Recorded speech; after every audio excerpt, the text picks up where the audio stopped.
Nitish cabinet में बड़ा फैसला लिया गया है जिसमें अगले 5 साल तक में रोजगार देने का लक्ष्य रखा गया है। आपको बता दें 1 करोड़ रोजगार देने के बाद अगले 5 साल तक कही गई है। वहीं हालिया फैसले को लेकर जेडीयू के कार्यकारी राष्ट्रीय अध्यक्ष संजय झा ने इसे ऐतिहासिक बताया है। उन्होंने कहा है कि नीतीश कुमार ने पहले भी 12 लाख नौकरियों को 38 लाख रोजगार दिए हैं और अब अगले 5 साल में 1 करोड़ नौकरियों और स्कूल यूनिवर्सिटी के जरिए युवाओं को सशक्त किया जाएगा। वहीं कोसी जल परियोजना में मिथिला क्षेत्र को बड़ी राहत मिलने की भी बात कही गई है। राज्य में निवेश और उद्योग को भी गति मिलेगी।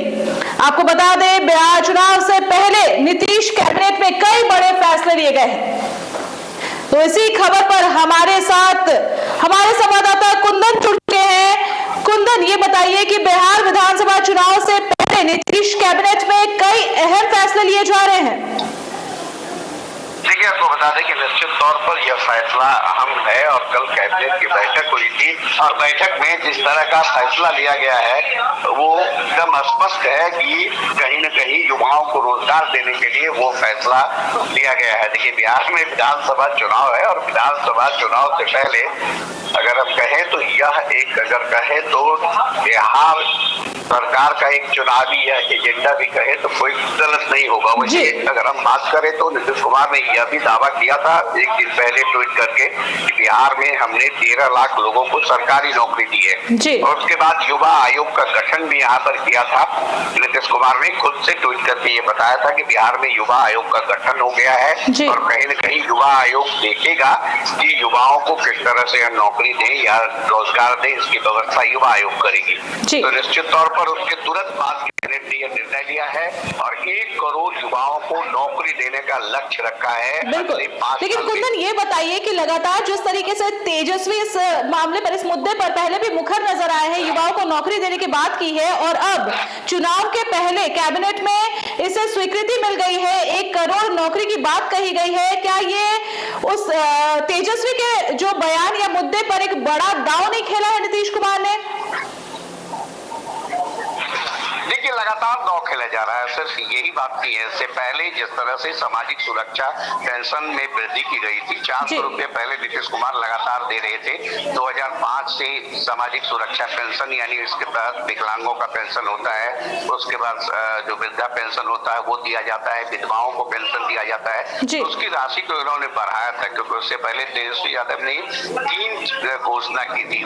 तेजस्वी ने कहा था कि देखिए 200 यूनिट बिजली फ्री देंगे, वृद्धा पेंशन हम 1500 रुपया कर देंगे और तेजस्वी यादव एक और घोषणा पहले ही कर चुके हैं कि हमारी सरकार आएगी तो माई बहन योजना देकर के हर एक जो महिला है उसको 2500 रुपया देंगे। वैसे इसको लेकर अभी तक सरकार ने कोई नई घोषणा नहीं की है, लेकिन सामाजिक सुरक्षा पेंशन बढ़ाया पहले नीतीश कुमार ने, फिर युवा आयोग बनाया, युवा आयोग बना करके 1 करोड़ रोजगार देने की बात उन्होंने कही है और उसको लेकर के युवा आयोग का गठन हुआ। साथ साथ 12 सदस्यीय टीम का भी गठन किया गया है जो बताएगा कि किस तरह से रोजगार बिहार के युवाओं को दिया जाएगा। क्या लगता है कितने युवा अब इसका जो असर है चुनाव में क्या दिखेगा, कितने युवा इससे कनेक्ट हो पाएंगे? क्योंकि लगातार जिस तरीके से नौकरियों की बात कर रहे थे, बिहार में नौकरी की बात की जा रही थी, पलायन एक बड़ा समस्या था और अब क्योंकि नौकरी की बात की जा रही है तो युवा इससे कितना जुड़ेंगे चुनाव में? देखिए, युवा जुड़े या नहीं जुड़ेंगे तो आने वाला समय बताएगा, लेकिन फिलहाल जिस तरह की बात नीतीश कुमार ने कही है, देखिए सामाजिक सुरक्षा पेंशन जब बढ़ाया गया तो निश्चित तौर पर इसका फायदा विधानसभा चुनाव में होगा।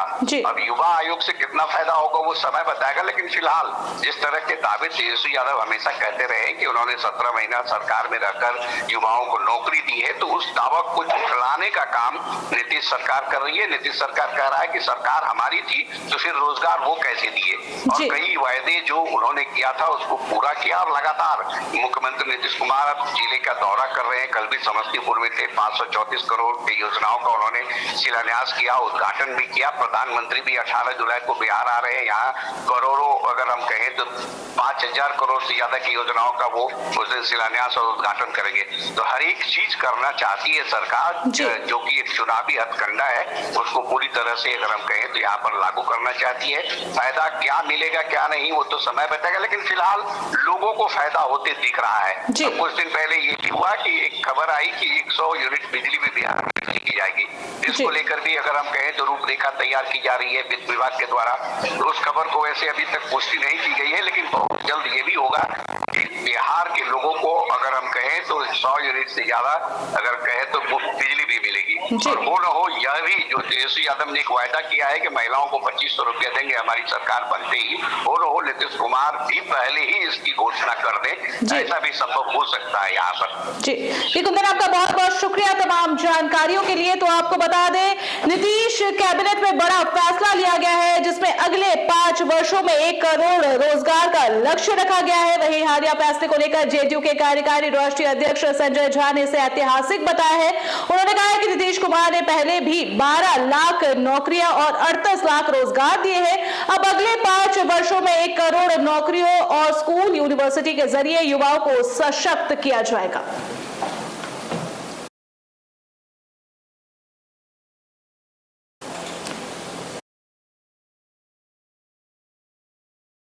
अगला 5 साल मुख्यमंत्री जी ने कहा है बिहार में उद्योग और इन्वेस्टमेंट का जाल बिछ जाएगा, उसी दिशा में काम हो रहा है।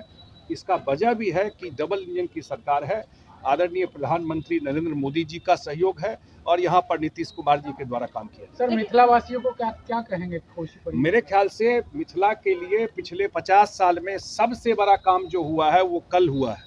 मिथिला के लोग बाढ़ में डूबते थे, ये तो नीतीश कुमार जी आए तो राहत देना शुरू किए, बहुत तरह से बाढ़ के प्रकोप को कम करने का प्रयास किए। और कल जो पश्चिमी कोसी नहर योजना करीब 8000 करोड़ से ज़्यादा का योजना है, इसमें मिथिला एरिया में खास करके मधुबनी दरभंगा में ये इंटीग्रेटेड वाटर मैनेजमेंट, मुझे मुख्यमंत्री जी ने जल संसाधन मंत्री बनाया था, उस समय से इस प्रोजेक्ट पे काम हो रहा है। और इसमें आपको सिंचाई के साथ साथ जो बाढ़ के समय पानी आता है उसको स्टोर करके रखा जाएगा। इसके साथ साथ पूरे करीब 400 किलोमीटर का एक साइड रोड बन जाएगा खेत में। अब किसी भी प्लॉट पर आप जा करके पहुंच सकते हैं। 365 दिन आपको 24 घंटे पानी मिलेगा सिंचाई के लिए। जैसे हरियाणा पंजाब में खेती होती है, ऐसे ही अब मिथिला में अगले 3 साल में खेती होगी। और मिथिला से जो पलायन की समस्या है वो मेजर पलायन का समस्या इससे निदान होगा, बाढ़ की समस्या का निदान होगा। मेरे ख्याल से ऐतिहासिक चीज हुआ है बिहार के लिए, खासकर मिथिला के लोगों को। सर, विपक्ष लगा जितनी योजना आप ला रहे हैं सारा क्रेडिट विपक्ष ले जा रहे हैं, कह रहे हैं आगे आगे हम चल रहे हैं, पीछे सबका। अब आप पत्रकार हैं, आप ही बताइए, सरकार जिसका है वो लाता है कि विपक्ष के पास क्या है? जब मौका मिला तो क्या लेके आए थे? सरकार थी उनकी 10 साल यूपीए की, तो बिहार को क्या मिला था बताइए आप? काहे ने विपक्ष उस समय काम कराया? 15 साल सरकार रहा कांग्रेस और आरजेडी का, तो क्या किए मिथिला में, क्या किए बिहार के लिए? तो अपने सरकार का ना काम बताएंगे कि क्रेडिट खोर बन गया है कि दूसरे के सरकार का काम है उसमें भी घुसने का कोशिश कर रहे हैं। प्रधानमंत्री जी 18 तारीख को आ रहे हैं आपको मोतिहारी में। आदरणीय मुख्यमंत्री नीतीश कुमार जी उस मीटिंग में रहेंगे। प्रधानमंत्री का आना शुभ संकेत है बिहार के लिए। जब भी आते हैं बिहार को सौगात देते हैं। आप लोग जानते हैं कि 2024 और 2025 दोनों बजट में बिहार को एडिशनल 60,000